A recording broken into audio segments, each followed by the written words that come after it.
보통 집이나 땅을 살 때 일일이 측량해보고 그 땅이 공부상 면적과 다른지 확인해보지 않아도 등기부등본에 기재되어 있는 면적을 우리는 신뢰를 합니다. 공부상 면적이기에 의심할 필요도 없기 때문입니다. 여러분이라면 어떻게 받아들일 수 있겠습니까? 그것도 한 평, 두 평 모자란다면 이해라도 하는데 78평이 공중에서 사라진 것입니다.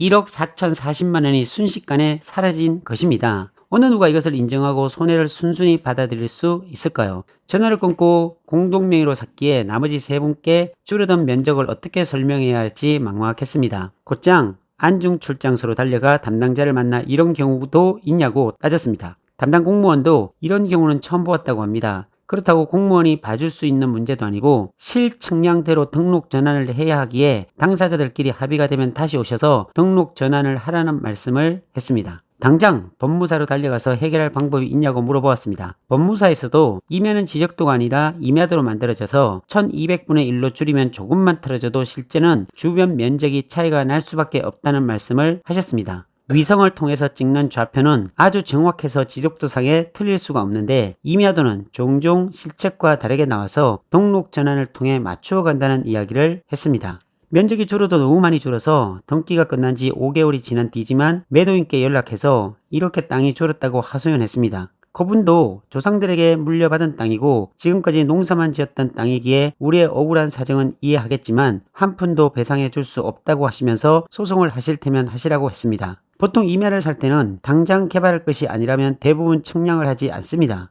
하지만 계약 후 토지 사용 승낙을 얻어 매수자 명의로 개발 행위를 진행할 경우 잔금 전에 측량을 통해 확인할 수가 있기에 임야를 계약할 때는 반드시 경계 측량을 할 것을 권합니다. 그리고 측량 후 측량 면적대로 계약한다는 특약사항을 꼭 계약서에 명기하면 이런 어려움을 겪지 않을 것입니다. 다시 한번 말씀드리지만 임야를 계약할 경우 평당가로 계산해서 전체 금액을 계약 금액으로 해야 하며 측량 후 실제 면적으로 계약을 한다는 문구를 꼭 기재하시길 당부드립니다. 금액 차이가 너무 커서 여러 전문가들을 찾아서 문의해보고 다방면으로 알아보았습니다. 평당가로 진행하는 것이 맞지만 우수리를 떼고 계약서상 21억 원으로 계약한 것이 결국 실수였습니다. 우수리까지 다 포함해서 계약했다면 평당가 180만 원이 인정이 되어 평당가로 계약한 것이라 주장해서 이길 수가 있는 조건이 되지만 현재 이 상황을 이겨나가기가 어려울 것이라는 판단이 들었습니다. 하지만 함께 공유해서 사신 분들의 입장이 있기에 소송을 통해 해결해 보고자 진행했습니다.